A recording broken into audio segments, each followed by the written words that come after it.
আজ ঐতিহাসিক ৩৬শে জুলাই ২০২৪ সালের এই দিনে গুম খুনের রাজনীতি করা ফ্যাসিস্ট হাসিনার পতন ঘটেছিল সর্বস্তরের ছাত্র জনতার গণ অভ্যুত্থানের মাধ্যমে।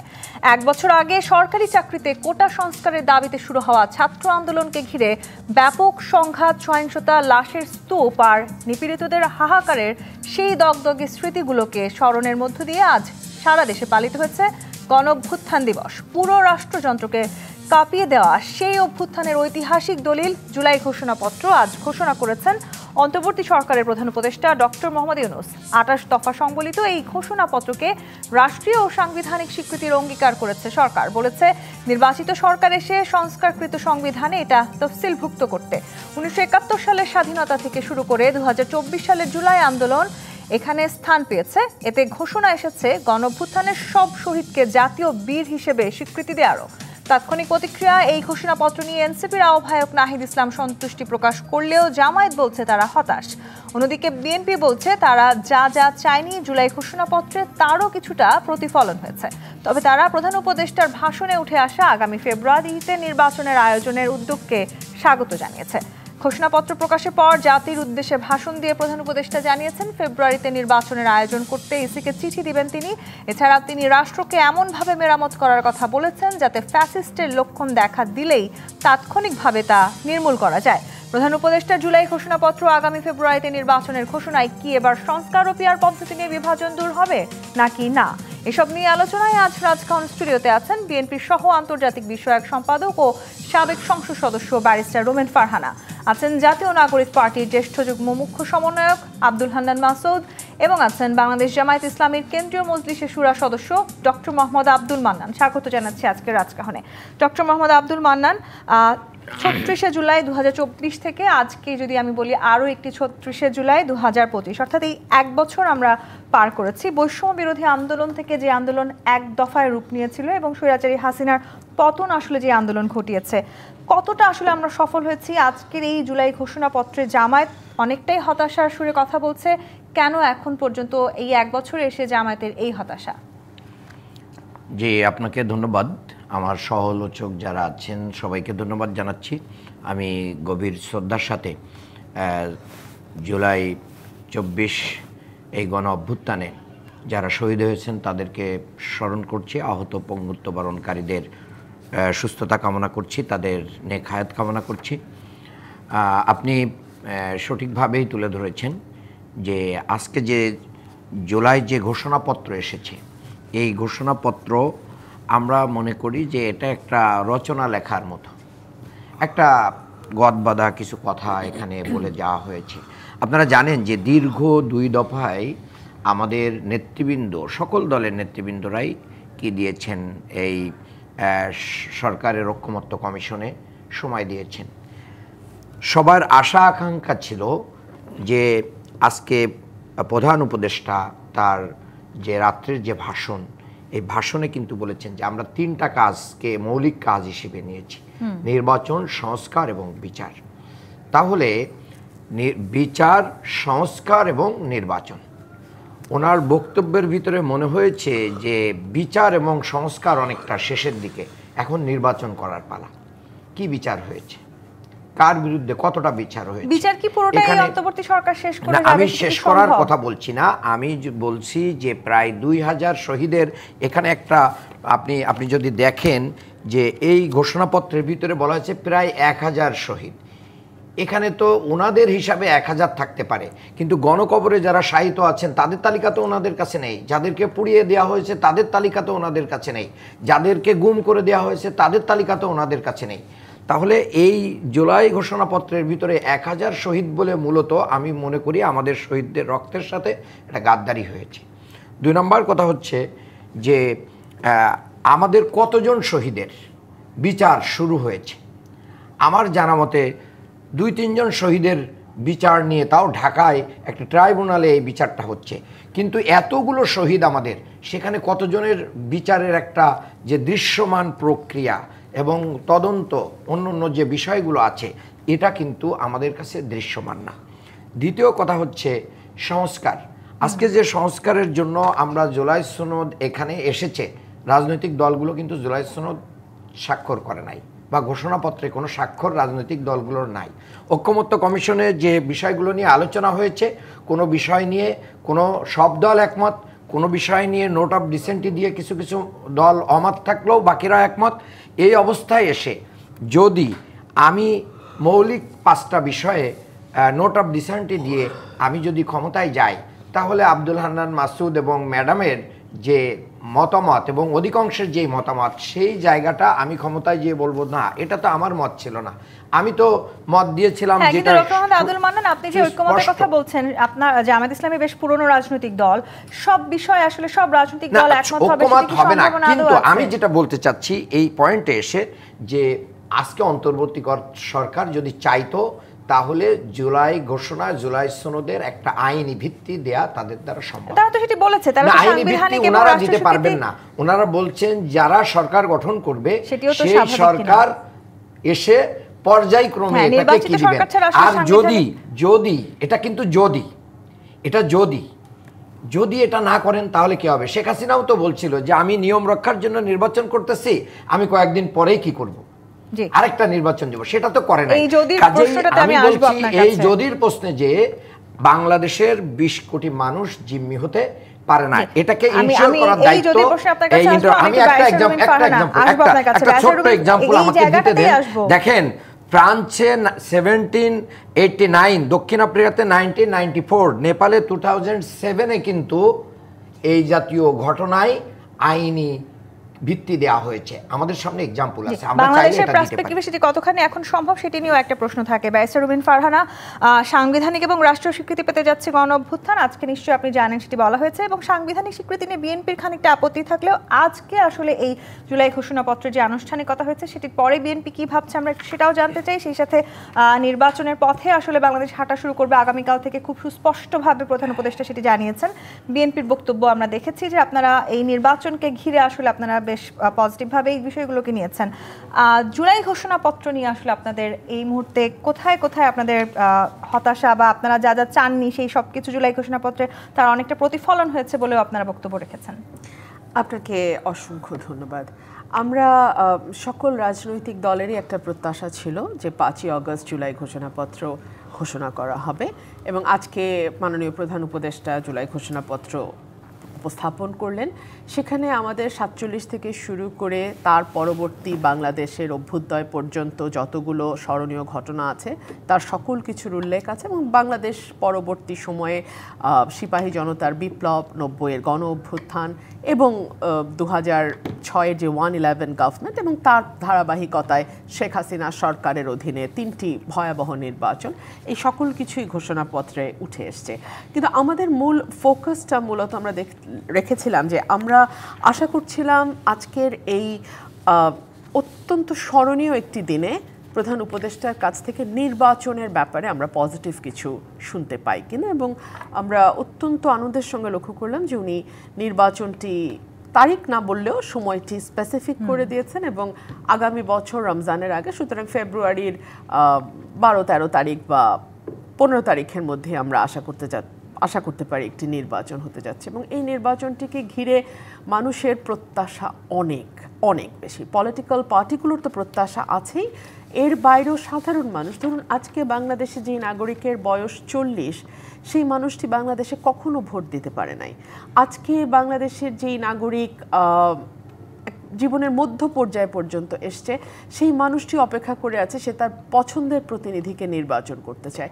নট নেসেসারিলি সেটা বিএনপি হতে হবে, কিংবা এনসিপি হতে হবে, কিংবা জামাতি হতে হবে।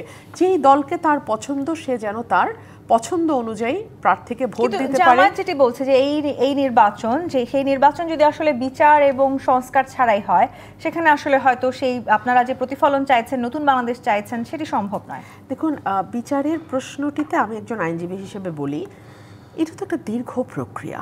বিচার মানে কি? এফআইআর দায়ের থেকে শুরু করে অ্যাপেলেট ডিভিশনের রিভিউ পর্যন্ত অনেকগুলো ধাপ, এবং এই প্রতিটি ধাপ অতিক্রম করে বিচারের শেষ পর্যন্ত গিয়ে শাস্তি কার্যকর করা পর্যন্ত যদি আপনি একটা বিচার প্রক্রিয়া ধরেন, তাহলে সেটা কয়েক বছরের আগে সম্ভব নয়। সুতরাং এই কয়েক বছর কি বাংলাদেশ অনির্বাচিত সরকার দিয়েই চলবে, অন্তর্বর্তীকালীন সরকার দিয়েই চলবে? এই প্রশ্নটা তো থাকে। বিচার একটা প্রক্রিয়া, দীর্ঘ প্রক্রিয়া, এটা শুরু হয়েছে। এটা আমরা আশা করি এর ডিউ কোর্স অফ টাইম বিচার তার রূপ নেবে। সংস্কারের ক্ষেত্রে যেটা প্রযোজ্য, সংস্কারও তো আসলে অনেক ব্যাপক, এবং সাংবিধানিক যে সংস্কারগুলো সেগুলো তো আপনাকে করতে হলে আরেকটা সংসদই আপনার প্রয়োজন। আপনি তো সাংবিধানিক সংস্কার না হলে করতে পারবেন না। এই যে জুলাই ঘোষণাপত্রকে বিএনপি বলছে যে চতুর্থ তফসিলে এটাকে ইনকর্পোরেট করবে, কিন্তু অনেক দল দাবি করছে যে এটা প্রস্তাবনা বা প্রক্লেমেশনে এটা থাকতে হবে সংবিধানের। তো এটা যেখানেই থাকুক, চতুর্থতেই থাকুক, তফসিলেই থাকুক, কিংবা প্রস্তাবনাতেই থাকুক, সেটার জন্য তো আপনাকে সংবিধানটা সংশোধন করতে হবে। এবং এই সংশোধন তো এই সরকারের পক্ষে কোনোভাবে, অধ্যাদেশ দিয়ে তো আপনি সংবিধান সংশোধন করতে পারবেন না। অধ্যাদেশ হচ্ছে সংবিধানের অধীনে একটা সাবঅর্ডিনেট ল। একটা সাবঅর্ডিনেট ল দিয়ে তো আপনি সুপ্রিম লকে পরিবর্তন, সংযোজন, বিয়োজন, পরিবর্তন, পরিমার্জন কিছু করতে পারবেন না। সো আপনি একটা ডেডলক অবস্থার মধ্যে। এর বাইরে আপনি দেখুন, এই যে সংস্কার কমিশন গঠিত হয়েছে 11টি, বোধ হয় না, এই 11টি কমিশন তাদের রিপোর্ট দিয়েছে। সেই রিপোর্টগুলোর মধ্যে দেখা যাবে 90% সুপারিশ এই মোটামুটি সব দল কিন্তু কাছাকাছি একমত হয়েছে। সো ওই কাজগুলো কিন্তু এখনই শুরু হয়ে যেতে পারে, এটাতে তো কোনো অসুবিধা নাই। কিছু ক্ষেত্রে বিভেদ থাকবে রাজনৈতিক দলগুলোর মধ্যে, সেটাও আসলে খুব স্বাভাবিক। আপনি 100টা বিষয়ে সকল পলিটিক্যাল পার্টি 100% একমত হবে, তাহলে তো আর আলোচনার প্রয়োজনই পড়তো না, বা দলগুলো আলাদা আলাদা হওয়ারও দরকার ছিল না। এরপরে যেহেতু নির্বাচনী ট্রেনে ওঠার আমরা আসলে এক ধরনের আভাস পেয়েছি, সুস্পষ্ট আভাসই বলা চলে, আমরা এই বিভেদ দূর হবে কিনা সেটি নিয়েও আসলে আমরা জানতে চাইবো। আমি আব্দুল হান্নান মাসুদ আপনার কাছে আসি।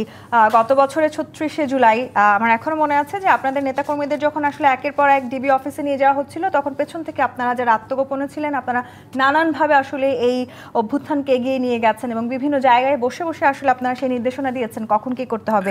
সেই সময়টাতে আসলে যে প্রত্যাশা নিয়ে আপনারা আন্দোলন করেছিলেন, নির্ভয়ে আন্দোলন করেছিলেন, সেই বৈষম্য আজকে এই ঠিক এক বছর পরে এসে নতুন এই 36শে জুলাইতে দাঁড়িয়ে কি দূর হয়েছে বলে মনে করেন, নাকি আসলে এখনো বৈষম্য আছে এবং তারই প্রতিবাদ স্বরূপ আজকে আপনি এই ঘোষণাপত্র অনুষ্ঠান বর্জনের ঘোষণা দিয়েছেন? প্রাথমিকভাবে একটা কথা বলবো, আমরা তখন নির্ভয়ে আন্দোলন করতে পারি নাই, ভয়ের মধ্য থেকে আন্দোলন করতে হয়েছে সাহসিকতা রেখে। আর এখন যে অবস্থা, আসলে আমাদের 5 তারিখে জাস্ট হচ্ছে শেখ হাসিনাই পালিয়েছে, আর তার যে ব্যবস্থা রয়েছে, যে রাষ্ট্রীয় ব্যবস্থা রয়েছে সবগুলোই থেকে গেছে। ভাবছিলাম ডক্টর মোহাম্মদ ইউনূসের সরকার আমাদের এই দেশে একটা পরিবর্তন এনে দিবে, সেই পরিবর্তনটা যে কোনো একটা নির্দিষ্ট দলের চাহিদা অনুযায়ী হবে সেটা আমরা ভাবি নাই আর কি।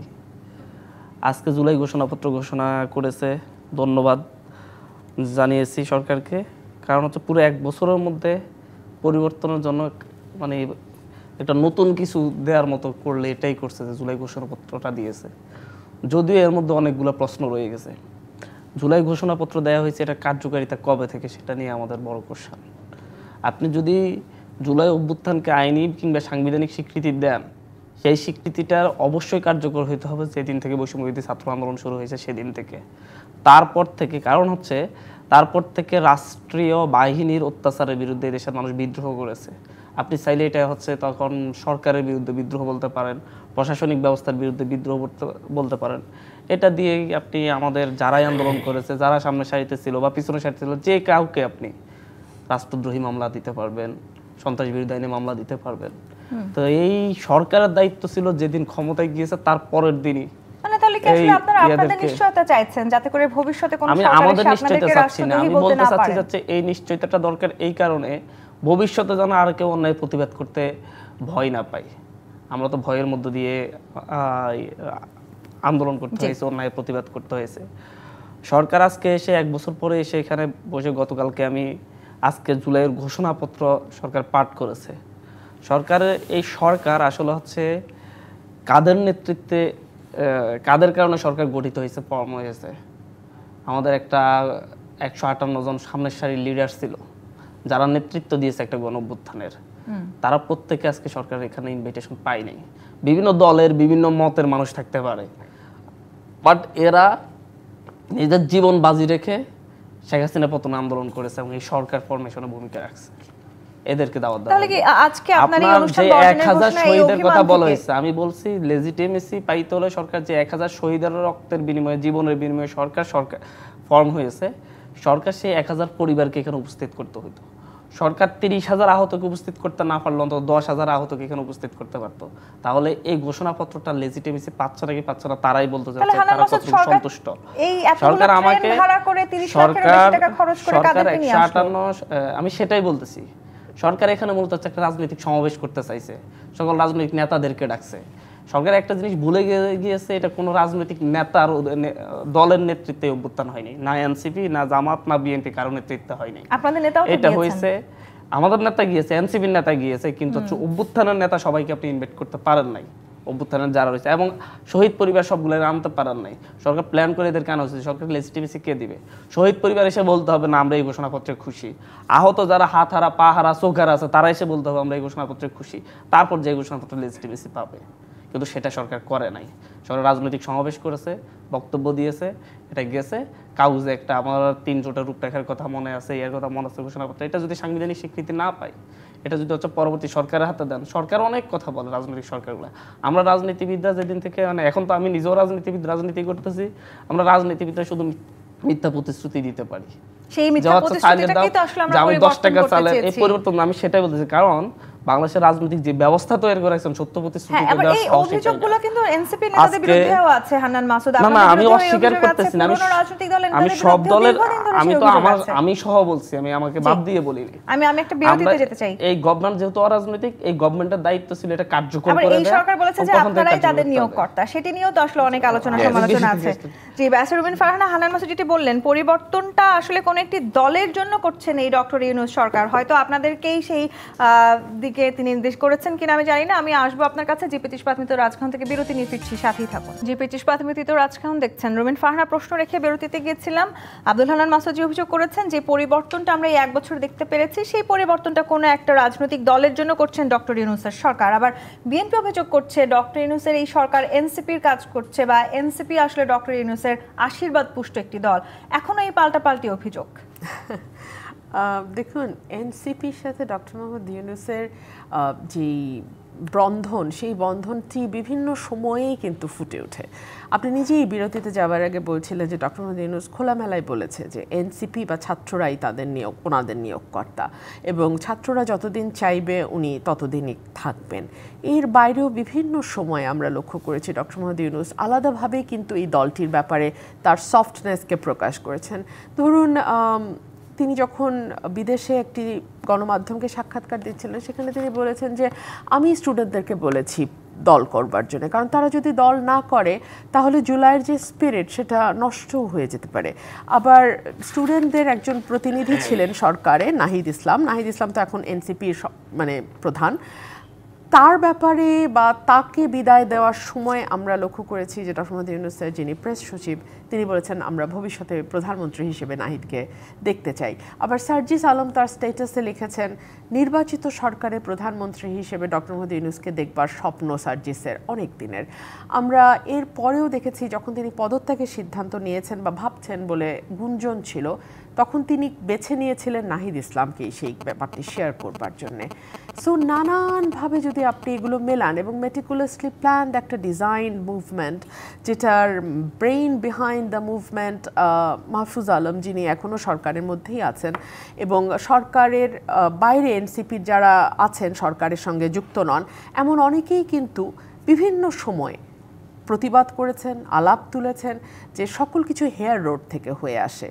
একটা কমিটির সিদ্ধান্ত, দলের সিদ্ধান্ত, ভেতরের সিদ্ধান্ত, সকল সিদ্ধান্তই নাকি হেয়ার রোডের দিকে তাকিয়ে থাকতে হয়। বিএনপির যে আঙুল তুলছে এনসিপি বনানো রাজনৈতিক দল, সেটাও কি তাহলে এই মেটিকুলাসলি ডিজাইনের একটি অংশ বলে মনে করেন আপনারা? না, মেটিকুলাসলি ডিজাইন তো আমার কথা না, এটা তো কোনো দলেরও কথা না, এটা তো ডক্টর মোহাম্মদ ইউনূসের শব্দ, এটা তো আর আমাদের কথা না। এবং মেটিকুলাসলি ডিজাইনের ব্রেইন কে ছিল সেটাও ডক্টর মোহাম্মদ ইউনূসই ইন্ট্রোডিউস করে দিয়েছে, ওটা তো আর আমরা ইন্ট্রোডিউস করাইনি, বা আমাদের দলেরও কাউকে ইন্ট্রোডিউস করানো হয়নি। সো আমাদের কথা বা মানুষের পারসেপশন, ফর এক্সাম্পল টিআইবি তো বিএনপিও না, জামাতও না, কিংবা সিপিবি বাসদও না, টিআইবি একটা ইন্ডিপেন্ডেন্ট অর্গানাইজেশন, একটা তারাও ইন্টারন্যাশনাল NCP কে অর্গানাইজেশন, কিংস পার্টি বললো। তারা এনসিপি কে কিংস পার্টি এই বলছে। প্রশ্নের উত্তর একটু নিতে চাই আব্দুল হান্নান মাসুদ। এই যে আসলে পাল্টাপাল্টি অভিযোগ চলছে এই সরকার কাদের হয়ে কাজ করছে সেটি নিয়ে অনেক আলোচনা সমালোচনা আছে। মেটিকুলাসলি ডিজাইনড বলা হয়েছে এই পুরো ঘটনাটিকে। সেখানে আসলে যেহেতু আপনারা শুরু থেকে কাজ করছেন, এখন পর্যন্ত যা কিছু হচ্ছে আসলে কি সবকিছু মেটিকুলাসলি ডিজাইনের অংশ কিনা? আবার আজকের সাথে যদি আমি মিলাই, জুলাই সনদের মতো খুবই গুরুত্বপূর্ণ একটি আয়োজন, আপনারা শুরু থেকে এই জুলাই সনদের বা এই আজকের এই ঘোষণাপত্রের দাবিটি করে এসছেন। সেই দিনটিতে এনসিপির শীর্ষস্থানীয় নেতারা কক্সবাজারে ভ্রমণ করতে গেলেন, খুব চাঞ্চল্য সৃষ্টি করেছে আজকে এই ঘটনা। আজকের দিনটিকেই কেন আপনাদের নেতারা বেছে নিলেন এই ভ্রমণটির জন্য? প্রথমত হচ্ছে রুমিনাভা যে কথাটা বললেন, কিংস পার্টি বললেন, আসলে কিংটাকে আমি বুঝতে পারতেছি না। মানে কিং থাকলে তো কিংস পার্টিও থাকতো। কারণ ইউনূস স্যার কি হচ্ছে কিং হয়ে আমাদেরকে খুব অনেক বেশি প্রেফারেন্স দিচ্ছে, আমি তো দেখতেছি না। আমি মনে করতেছি এই জুলাইয়ের মানে হচ্ছে পরবর্তীতে সবচাইতে বেশি আমাদের সাথেই অন্যায় অবিচার করা হয়েছে, এবং অনেক দাবি আমাদের যেগুলো মেইনলি আমাদের সেফটির জন্য, এই দেশের সেফটির জন্য, ভবিষ্যতের জন্য সব প্রয়োজন ছিল। বিএনপি যেটা চাইনি সেটা হয় নাই। বিএনপি যেভাবে চাইছে সেভাবে হয়েছে। আমরা বলছি যে হচ্ছে মৌলিক সংস্কার যেগুলো হবে এই সরকার করবে, অধ্যাদেশের মাধ্যমে করবে, এবং হচ্ছে পরবর্তী যে গভর্নমেন্ট আসবে সেই লিখিত দিবে, সে বাধ্য থাকিবে যে হচ্ছে সে এই সংস্কারগুলো মেনে নেয়, সংবিধান অন্তর্ভুক্ত করবে। ইউনূস স্যার দিলেন যে নোট অফ ডিসেন্ট দিতে পারবে কেউ। মৌলিক যেই মেইন বিষয়গুলো আছে, তত্ত্বাবধায়ক ইস্যু বলেন, দুর্নীতি দমন কমিশন ইস্যু বলেন, নির্বাচন কমিশন ইস্যু বলেন, প্রায় সব কিছুতেই বিএনপির একটা না একটা নোট অফ ডিসেন্ট ইস্যু আছে। পিএসসি ইস্যু বলেন, মানে কি তার মানে এই মুহূর্তে অন্তর্বর্তী সরকার বিএনপির হয়ে কাজ করছে? এটা যদি আপনি হাজারবার বলতে পারেন, সিলে বলতে পারেন, ভাষণে বলতে পারেন যে হচ্ছে সরকার শুধুমাত্র হচ্ছে এনসিপি কে ইয়া করতেছে, king's party king's party king's party বলতে পারেন, কিন্তু বাস্তবতা হচ্ছে মাঠে গেলে আমরা মাইর খাই, বিএনপি মাইর খাই, বিএনপি নিজ দলের নেতাকর্মীদের হাতে মাইর খাই, আমরা বিএনপির হাতে মাইর খাই। এই ধরনের কিংস পার্টি আমরা, বুঝছেন? বিএনপির হাতে আপনারা মার খেয়েছেন? অবশ্যই খেয়েছি, আমি খাইছি না, এই যে আমার কপালে দাগ দেখেন না, এবং খুব ভালোভাবে এখনো টিকে আছে, এলাকায় আছে। নিজেরা মারামারি করে আবার আহত হয়েছে 50-60 জন, 2 দিন ব্যাপী মারামারি হয়েছে, কোনো অ্যারেস্ট নাই, কিচ্ছু নাই, কিছু করতে পারে না। ওই যে এই সরকারের ন্যূনতম হ্যাডম নাই। ইউনিয়ন পর্যায়ের কোনো একটা অপরাধী যদি রাজনৈতিক দলের সাথে, বিএনপির রাজনীতির সাথে জড়িত থাকে, তার বিরুদ্ধে অ্যাকশন নেয়ার। আবারও বলতেছি, এই সরকার ন্যূনতম হ্যাডম হয় নাই। ইউনিয়ন পর্যায়ের কোনো বিএনপি নেতা কোনো অপরাধ করছে, তার বিরুদ্ধে অ্যাকশন নেয়ার, সুস্পষ্ট এখানে বলছি। তাহলে সেই সরকার কার সরকার?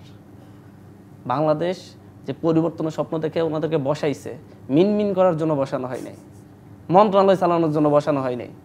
মন্ত্রণালয় তো শেখ হাসিনাও চালাইছে, বিএনপি আসলেও চালাবে, এনসিপি আসলেও চালাবে, জামাতও আসলে চালাবে রাজনৈতিক। ওনাদেরকে বসানো হয়েছে তার মন্ত্রণালয়ের অভ্যন্তরীণ সংস্কার করা। প্রত্যেকে যায় মন্ত্রণালয়ে বসে চেয়ারে বসে এসির বাতাস খাচ্ছে। আপনাদের বিরুদ্ধেও আছে, আবার আপনারা দীর্ঘদিন পাওয়ার প্র্যাকটিস করতে চান, সেই কারণে নির্বাচনকে ঠেলে দূরে সরাচ্ছেন। আপনি বহুত অভিযোগ দিতে পারেন, আমি তো নির্বাচন চাচ্ছি, আমরা তো বলতেছি নির্বাচন দিয়ে দেন, নির্বাচন না দেওয়ার কথা তো বলিনি, কিন্তু আমরা বলছি যেই কথা ইউনূস স্যারও বলছে সেই কথা আমরাও বলছি, যে কথা বিএনপি বলে, বিচার সংস্কার তারপর নির্বাচন, বিচার সংস্কার নির্বাচন। সংস্কারের মৌলিক সংস্কার আপনি করতেছেন না, তত্ত্বাবধায়ক নিয়ে আবার একটা মারামারি লাগাই রাখবেন আগামী নির্বাচন আগে। সার্ট দিবেটাকে আপনার সার্ট কাউকে না কাউকে, আপনারা এমন ভাবে এটা জেনারেলাইজ করেন না, মনে হচ্ছে না কাউকে না কাউকে, মনে হয় এনসিপি সার্ট দিতেছে না, জামাত সার্ট দিতেছে না, আপনি কোন জায়গাটাতে সার্ট দিতে বলতেছেন? তত্ত্বাবধায়ক ইস্যু নিয়ে আর একটা ঝামেলার আগে জন্য সার্ট দিতে বলতেছেন? বিএনপিকে আমরা সার্ট দিচ্ছি যে এটা নিয়ে সংসদে নিয়ে আলোচনা হবে পরে, যে হচ্ছে এটা নিয়ে ফাইনাল ডিসিশন হবে না, তাহলে আপনি কোন সারটা বলছেন? আমি ডক্টর মোহাম্মদ আব্দুল মান্নান, বাংলাদেশকে বারবার সংঘাতের দিকে ঠেলে দেওয়ার জন্য আগেও আওয়ামী লীগ বিএনপি দায়ী ছিল, এখন এইবার তত্ত্বাবধায়ক সরকার ইস্যু, দুদক ইস্যু, পিএসসি ইস্যু ঝিয়ে রাখার মধ্য দিয়ে বিএনপি আবারও জাতিকে সংঘাতের দিকে ঠেলে দিচ্ছে। এটা হচ্ছে সবকিছুর আসলে পাল্টাপাল্টি দোষারোপ দেখছি আমরা। ডক্টর মোহাম্মদ আব্দুল মান্নান এই যে 1-11 সংখ্যা প্রকাশ করেছেন আমাদের তথ্য উপদেষ্টা, সেটিও তো আসলে নানানভাবে আমাদেরকে এক ধরনের সংখ্যার জায়গায় নিয়ে যাচ্ছে। নানানভাবে চাঁদাবাজি কিংবা আগে আসলে যে ধরনের ঘটনা আমরা ঘটতে দেখেছি সেগুলোও আমরা করতে দেখছি। এনসিপির বিরুদ্ধে, বিএনপির বিরুদ্ধে, জামাতের বিরুদ্ধে, সবার বিরুদ্ধে অভিযোগ আছে। জামাত ইসলামীও এনসিপিকে নানানভাবে এসব ক্ষেত্রে সহায়তা করেছে এই পুরো 1 বছর, সেই অভিযোগও আছে। আপনি তো বলতেই পারেন না, আমি বলছি না, সেটি নানানভাবে আসলে খবর এসেছে, আমার ব্যক্তিগত বক্তব্য নয়। কোন একটা ইস্যুতে যখন এনসিপি আর জামাত একমত হয়, তখন যদি বলেন যে এনসিপি আর জামাত এক, আবার যে ইস্যুতে বিএনপি আর এনসিপি এক হয় সেই ইস্যুতে কেন বলা হয় না যে বিএনপি আর এনসিপি এক হয়ে গেছে? আজকে ঘোষণাপত্রের ইস্যুতে তো বিএনপি আর এনসিপি এক হয়েছে। আমি একটা কথা বলতে চাই, বাংলাদেশের তরুণ প্রজন্ম 54 বছরে আমাদের যে রক্তক্ষয়ী স্বাধীনতার মাধ্যম দিয়ে এই দেশ গঠিত হয়েছে, আমরা স্থায়ী রাজনৈতিক বন্দোবস্ত পাই নাই। শুধুমাত্র আজকে প্রধান উপদেষ্টার বক্তব্য থেকেও এসেছে যে নির্বাচন ব্যবস্থাকে কেন্দ্র করে বাংলাদেশে সবচেয়ে বড় বড় সংঘাত তৈরি হয়েছে, ক্ষমতার পালাবদলকে কেন্দ্র করেই এটা হয়েছে। বাংলাদেশ জামাত ইসলামী এটার একটা স্থায়ী বন্দোবস্ত চাই। আমরা যেন তেন করে একটা নির্বাচন দেওয়ার মাধ্যম দিয়ে বাংলাদেশের ক্ষমতার পরিবর্তন চাই না। এর জন্য যে পরিবর্তন বা যে স্থায়ী বন্দোবস্ত আপনারা চান, সেটা কি এই ফেব্রুয়ারি নাগাদ নির্বাচন হলে সম্ভব? হ্যাঁ সম্ভব, এটা সদিচ্ছার ব্যাপার। আমরা যদি 3 জন একমত হয়ে যাই, 4 জন এখানে বসে আছি, যে আমরা একমত হয়ে যাই যে এই ব্যাপারে আমরা সাইন করব, আমরা এই প্রক্রিয়াগুলো আমরা মেনে নেব, যাতে আগামী দিনে আর কেউ ফ্যাসিস্ট না হয়। আমি একটা কথা বলতে চাই, দেখেন আমরা তো সব কক্ষেই পেয়ার চেয়েছি, কিন্তু অধিকাংশ দল উচ্চ কক্ষে পেয়ারের ব্যাপারে একমত হয়েছে, কিন্তু বিএনপি কিন্তু উচ্চ কক্ষেও পেয়ার চায় নাই। দেখেন, বিএনপি যদি ক্ষমতায় যায়, আমি জানি না জনগণ বিএনপিকে ক্ষমতায় দিবে কিনা, তাহলে বিএনপি তো বলবে যে আমি তো বলেছি যে আমি তো ক্ষমতায় গেলে আমি কি করব না, উচ্চকক্ষে পেয়ার দিব না। তাহলে আমাদের যে রাজনৈতিক বন্দোবস্ত, ফ্যাসিস্ট হওয়ার যে পথগুলো বন্ধ করা, আব্দুল হান্নান মাসুদ বলছিলেন পিএইচসি, দুদক থেকে শুরু করে নিয়ে সকল জায়গাগুলো, যে সাংবিধানিক প্রতিষ্ঠানগুলো যদি একটা দলের হাতে, প্রধানমন্ত্রীর হাতে থাকে, তাহলে সেই প্রধানমন্ত্রী এবং তার দল ফ্যাসিস্ট হওয়ার জন্য তো যথেষ্ট। আপনি দেখেন, টাইম ডাক্তার জাহেদকে পিএসসির মেম্বার করা হয়েছে, কিসের ক্ষমতা বলে আমরা জানি না। তাহলে এই অন্তর্বর্তী সরকারের সময় যদি একজন বিএনপি পন্থী বুদ্ধিজীবীকে যদি এভাবেই মানে একটা পিএসসির মেম্বার করে দেওয়া হয়, তাহলে এই আন্দোলনের সূচনা হয়েছিলই তো কুটানা মেধা। তাহলে কি এখন আপনারা বলতে চাচ্ছেন যে পুরো প্রশাসনে বিএনপি পন্থী বুদ্ধিজীবীরা কাজ করছেন? না, আমি আপনাকে একটু জায়গায় আসতে দিই। সেটা হচ্ছে, দেখেন যে কুটানা মেধা নিয়েই আমাদের কি হয়েছিল, আন্দোলন হয়েছিল। তাহলে এই পিএইচসিটাও যদি সরকারের হাতে থাকে, তাহলে আবারও তো ওই কুটা তৈরি হবে, ওইটা বিভিন্ন ভবন থেকে একটা তালিকা তৈরি হবে এবং তাদের নিজস্ব বুদ্ধিজীবীদেরকে দিয়ে মেধাবীদেরকে সেখান থেকে আউট করে দেওয়া যে বন্দোবস্ত হবে। প্রশাসন চালাচ্ছে এই অভিযোগ আসছে। আরেকটা বিএনপির লোকরা প্রশাসন চালাচ্ছে বিষয়টা এরকম আমি বলি নাই, আব্দুল হান্নান মাসুদও বলেন না। আব্দুল হান্নান মাসুদ বলেছেন সুস্পষ্টভাবে শেখ হাসিনা, বক্তব্য অনেকবার এসেছে যে প্রশাসনে বিএনপি আমিও লোকজন বলছি, বসে আছে। দেখেন জামাত মিলেমিশে চালাচ্ছে এটা, না বিএনপি জামাত না, মূলত আমি মনে করছি যে উপর লেভেলের কয়েকজন উপদেষ্টারা ওনারা বসে আছেন চেয়ারে, শেখ হাসিনা রেখে যাওয়া যত মানে তার সাহাবীরা আছেন, তারা এইগুলো চালাচ্ছে। এবং এখান থেকে বেরিয়ে আসার প্রশ্ন আমাকে একটু সময় দিতে হবে। আপনার কাছে আসতে চাই। জি25 প্রাথমিক রাজকাহনে তারিখে বিরতি নিয়ে ফিরছি, সাথেই থাকুন। আর একবার আমন্ত্রণ জি25 প্রাথমিক রাজকাহনে। ডক্টর মোহাম্মদ আব্দুল মান্নান, আপনি যে জায়গাটিতে ছিলেন, আসলে আমরা অনেকভাবে বিভেদ সৃষ্টি করার চেষ্টা হতে দেখছি এবং বারবার কিন্তু এই ষড়যন্ত্রের আভাস প্রধান অন্তর্বর্তী সরকার প্রধান থেকে শুরু করে বিভিন্ন রাজনৈতিক দলের প্রধানরাও দিচ্ছেন। এই বিভেদ আদৌ দূর হবে কিনা নিজেরা যদি আমরা না চাই? হ্যাঁ, অবশ্যই আমাদেরকে বিভেদের রাজনীতি পরিহার করার জন্যই একটা রাজনৈতিক বন্দোবস্ত প্রয়োজন, কিন্তু সেটা সবার বিশ্বাসের জায়গায় আনতে হবে। আর আব্দুল হান্নান মাসুদও বলেছেন যে বর্তমান সরকার একটা দলের এজেন্ডা বাস্তবায়ন করছে কিনা এটা নিয়েও আমরাও সন্দেহ পোষণ করছি, কারণ লন্ডন বৈঠক থেকে এসে যে জায়গায় উনি অবস্থান নিয়েছিলেন, আমার কাছে মনে হয়েছে যে সেরকম একটা জায়গায় উনি এখনও আছেন। এরকম কোনো কিছু আমরা দেখতে পারি নাই যে এটার একটা পরিবর্তন হয়েছে। 2 নম্বর, আমি আপনাকে একটু মাধ্যমে একটু জিজ্ঞাসা করতে চাই যে বাংলাদেশ আগামীকাল থেকে নির্বাচনী ট্রেনে উঠছে। শুধু বিএনপি যদি তাদের প্রার্থিতা ঘোষণা করে 300 আসনে, এই বিএনপি কর্মীদের আভ্যন্তরীণ মারামারি সামাল দেওয়ার ক্ষমতা এই গভর্নমেন্টের আছে কিনা? যারা ইতিমধ্যে, আপনারাও বোধহয় ঘোষণা করেছেন, প্লিজ, আমাদের আগেই ঘোষণা আছে, এটা নিয়ে আমাদের কোনো কোন্দল নাই। তা যারা 5ই আগস্টের পরে 100-150 মতো মানুষ যাদের আভ্যন্তরীণ কোন্দলে মারা গেছে, কয়টার বিচার হয়েছে, কয়টা বিষয়কে ওনারা টেক কেয়ার করতে পেরেছেন? অর্থাৎ আমি মনে করি যে এই হাসিনার পুলিশ দিয়ে, হাসিনার প্রশাসন রেখে ইউনূস সরকার বাংলাদেশের মানুষের ভোট অধিকার নিশ্চিত করতে পারবেন না। আবার ব্যালট বাক্স ছিনতাই হবে, আবার পেশি শক্তির রাজনীতি হবে, আবার কালো টাকার রাজনীতি হবে। জামায়াত এবার কারা করবে ব্যালট বাক্স চুরি? কারা করবে? যাদেরকে কেউ কন্ট্রোল করতে পারবে না, এখনো কন্ট্রোল করতে পারছে না, যারা চাঁদাবাজি করছে, দখলবাজি করছে, বালুমহল দখল করছে, আভ্যন্তরীণ শুধুই বিএনপি বিরুদ্ধে না, আর কারা করছে? আর যারা করছে তারা তো ওন করতেছে, এবং সে বিষয়টাকে কি করতেছে, জামাত ইসলামের সাথে চাঁদাবাজি দখলবাজির কোনো সম্পর্ক নাই। যারা 5,000 মানে নিজেদের জনশক্তিকে 5,000-এর অধিক জনশক্তিকে শুধু এই সমস্ত কারণে কি করেছে, গভর্নমেন্ট কি ইনিশিয়েটিভ নিয়েছে, অর্থাৎ এই গভর্নমেন্ট নির্বাচনী ট্রেনে উঠলে আগামী দিনে বাংলাদেশে আবার সেই হত্যার রাজনীতি শুরু হয়ে যাবে। ফারহানা, বিএনপি আসলে নিজেদের তৃণমূল পর্যায়ে পর্যন্ত নেতাকর্মীদেরকে কন্ট্রোলই করতে পারবে না যদি নির্বাচনী তফসিল ঘোষণা হয় বা 300 আসনে যখন আপনারা প্রার্থী দিবেন। এই অভিযোগ কতখানি সত্যি? একেবারেই সত্যি না।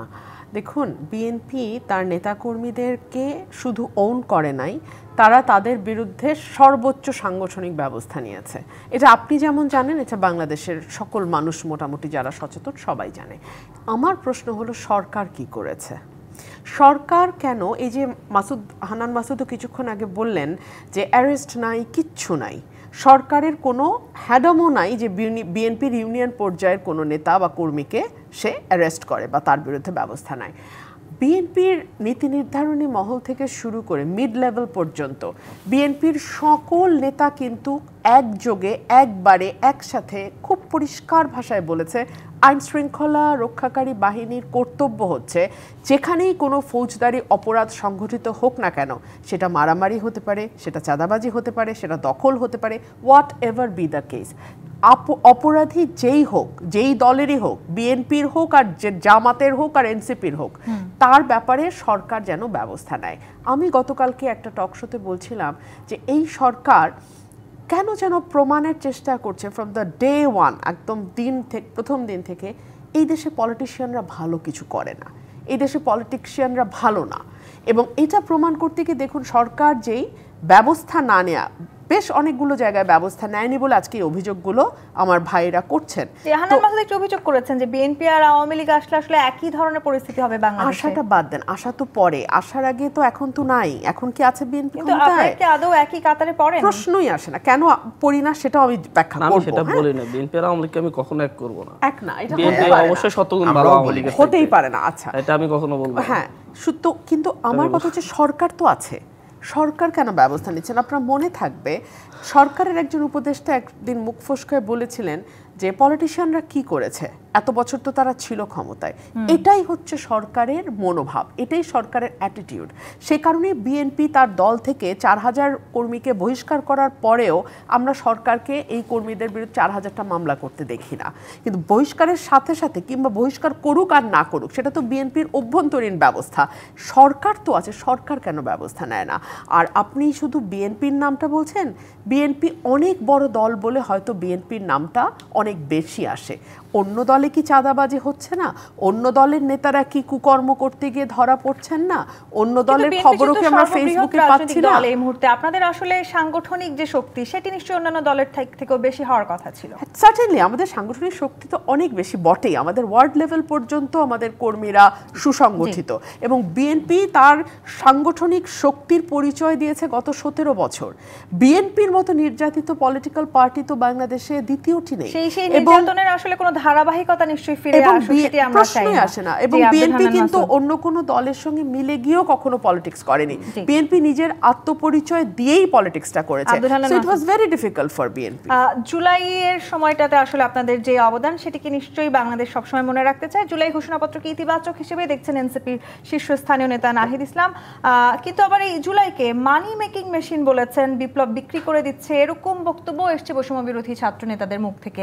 সেটিকে আপনারা কিভাবে দেখছেন? মন্তব্য অনেক হইতে পারে, এক একজন এক একভাবে সুবিধা নিয়েছে, তাদেরকে আইনের আওতায় এনে বিচারের মুখোমুখি করা দরকার। আমি সেটা নিয়ে কথা এখন আর বলতে চাচ্ছি না। সব জায়গায় যেমন মুক্তিযুদ্ধের পরে রক্ষী বাহিনী গড়ে উঠছে, তেমনি 24-এর পর আবার 5 তারিখের পরবর্তী সমন্বয়ক গজাইছে, এগুলা বহু করছে। আমি মেনলি আপার অনেকগুলো কথা আসছে, এখানে একটা কথা বলি, বিএনপি অ্যাকশন নিচ্ছে, খুবই সাধুবাদ জানাই। বিএনপি অ্যাকশনগুলো কেমন হওয়া উচিত, যেমন হচ্ছে রাউজানে বহিষ্কার করা হয়েছে, 2 জন শীর্ষ নেতাকে বহিষ্কার করা হয়েছে 13 জন হত্যার শিকার হওয়ার পরে। 13 জন হত্যার শিকার হওয়ার পরে বহিষ্কার করা হয়েছে, তার আগে না। মুরাদনগর বিএনপি যখন আসামিদেরকে অ্যারেস্ট করছে, মুরাদনগর থানা হামলা করে ট্রিপল মার্ডার আসামিদেরকে ছিনিয়ে নিয়ে গেছে। লালমনিরহাটের পাটগ্রাম থানা ঘেরাও করে নিয়ে চলে গেছে একটা ইউনিয়ন পর্যায়ের নেতাকে অ্যারেস্ট করার পরে। তো পুলিশ প্রশাসন শুধু সরকারকে দোষ দিলে তো হবে না, প্রশাসনও তো ভঙ্গুর। আবার কিছু কিছু আবার এনসিপি নেতারা আমি এমপিদের চাইতেও আমি বেশি কিছু ক্ষমতাধর, সেরকম আলোচনা উদাহরণস্বরূপ আছে। কিছু বলতে চাচ্ছি, হইতে পারে বিএনপির, আমি যেহেতু এনসিপির এগুলো অনেক কিছু আমার চোখে পড়ে নাই, আপনার চোখে পড়লে আপনি বলতে পারেন নাম ধরে ধরে যে এটা হয়েছে।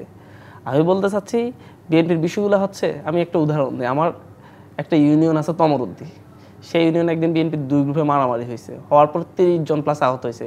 মহিলার এখানে কোপ, পুরুষদের ফিটে কোপ, এই ধরনের প্রায় 50 প্লাস আহত হয়েছে। 2 জনকে সাসপেন্ড করা হয়েছে। 2 মাস পরে আবার হচ্ছে তাদের সাসপেনশন উইথড্র করা হয়েছে। তা আপনি এদেরকে গ্রেপ্তার করা হয় নাই, পুলিশে 2 গ্রুপে 2টা মামলা করছে, একজনও গ্রেপ্তার হয় নাই, কিছু হয় নাই। 2 মাস পরে আবার সাসপেনশন উইথড্র।